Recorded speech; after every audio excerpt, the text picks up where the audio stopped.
രാവണന്റെ ഈ കൊട്ടാരത്തെ പറ്റി രാമായണത്തിൽ പറഞ്ഞിരിക്കുന്നത് സ്വർണം കൊണ്ട് തീർത്ത കൊട്ടാരമായിരുന്നു എന്നും ഹനുമാൻ സ്വാമിയാണ് ഇത് കത്തിച്ചത് എന്നുമാണ്.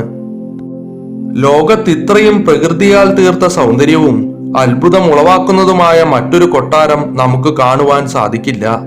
ഇത് ബുദ്ധ മൊണാസ്ട്രി ആയിരുന്നു എന്നും ചിലർ അവകാശവാദം ഉന്നയിക്കുന്നുണ്ട്.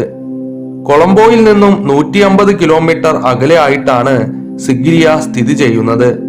കുബേരന്റെ കയ്യിൽ നിന്നും രാവണൻ തട്ടിയെടുത്ത കൊട്ടാരമാണ് ഇതെന്ന് വിശ്വസിച്ചു പോരുന്നു.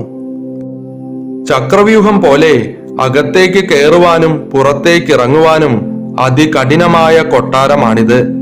2 കിലോമീറ്റർ വിജനമായ സ്ഥലത്തു കൂടി നടന്നതിന് ശേഷം 1000-ലധികം പടികൾ കയറി വേണം ഉയരമുള്ള കൂറ്റൻ പാറയുടെ മുകളിൽ സ്ഥിതി ചെയ്യുന്ന രാവണന്റെ കൊട്ടാരത്തിൽ പ്രവേശിക്കുവാൻ. ഇനി റിസർച്ച്